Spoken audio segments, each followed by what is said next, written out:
Après 191 ans d'application, le Code pénal de 1835, connu sous le nom de Code Napoléon, paraissait dépassé au vu des multiples infractions répertoriées au fil du temps qui n'ont pas encore été codifiées. Il fallait donc prendre une décision majeure, celle de rédiger un nouveau code pénal et un nouveau code de procédure pénale. Initiés en l'année 2009, ces codes ont finalement vu le jour en 2020, date de leur publication dans le journal Le Moniteur.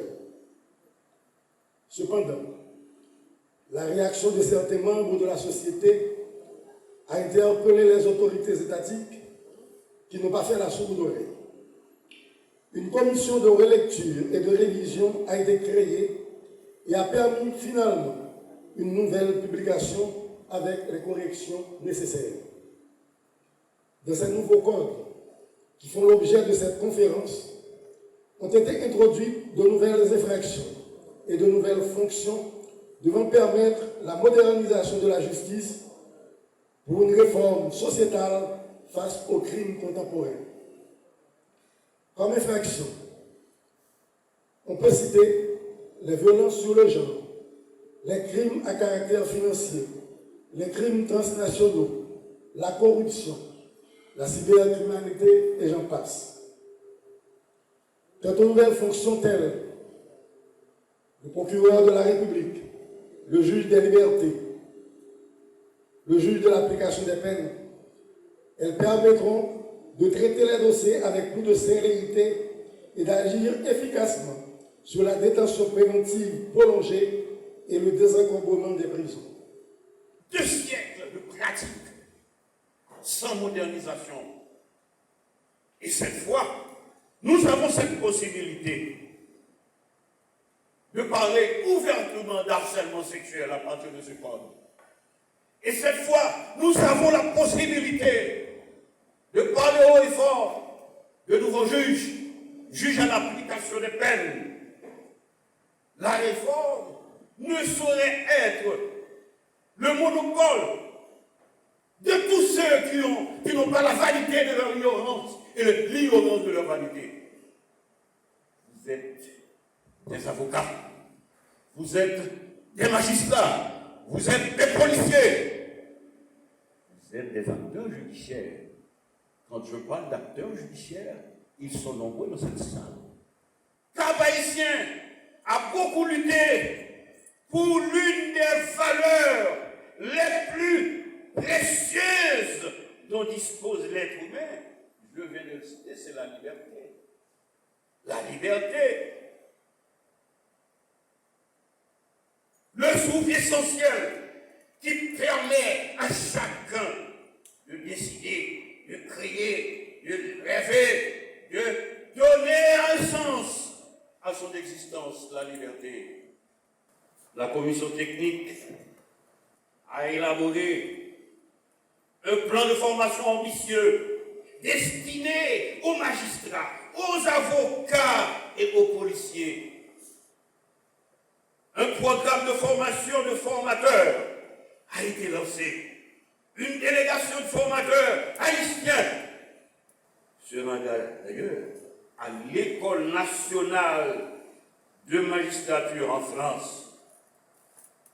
Dès septembre, c'est le mois prochain,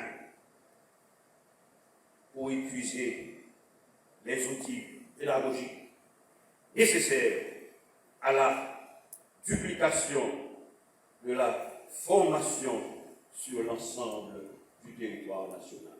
Le monde est dynamique. Grâce à la nouvelle technologie de l'information et de la communication, l'humanité est devenue un village. Il est dit, celui qui augmente sa science augmente aussi sa douleur. Cette dynamique crée des défis qui obligent tout État responsable à agir vite et bien en faveur de ses concitoyens et concitoyennes en vue de protéger leur vie et leurs biens. À partir de la nouvelle technologie de pointe, naissent des infractions, surtout cybernétiques. et de principe qu'il n'y a pas de peine sans loi. Nous l'avons signé. Notre arsenal pénal est désuet. Il devient urgent de trouver une alternative ponctuelle capable de répondre aux exigences de nouvelles infractions. En conséquence, il devient impératif pour que tous les secteurs se mettent ensemble pour doter le pays de nouveaux instruments pénaux répondant aux nouvelles infractions liées à la modernité. Qui n'avance que Dieu.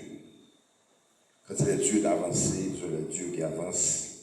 Et John Fitzgerald Kennedy, l'unique président catholique américain.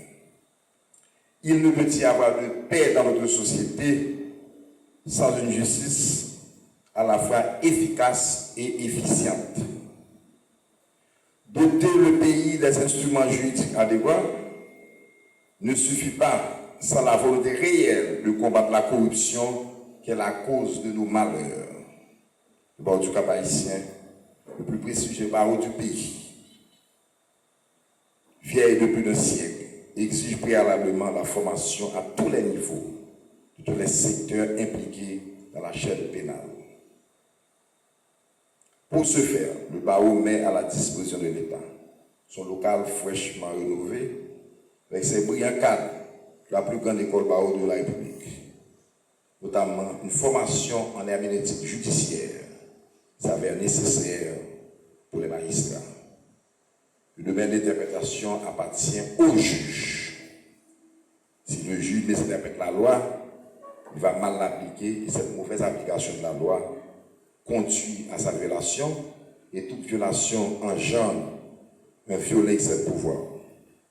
Le barreau du Cap haïtien croit Dieu comme fer qu'il ne peut y avoir une justice forte sans que le magistrat soit à la fois compétent et honnête. Le barreau plaide aussi pour des magistrats spécialisés dans des domaines spécifiques. Les juges généralistes n'ont pas leur place dans un système juridique fiable et fort. Nous sommes réunis ce matin pour marquer le coup d'envoi des activités préparatoires à la mise en œuvre des nouveaux codes pénals et des procédures pénales.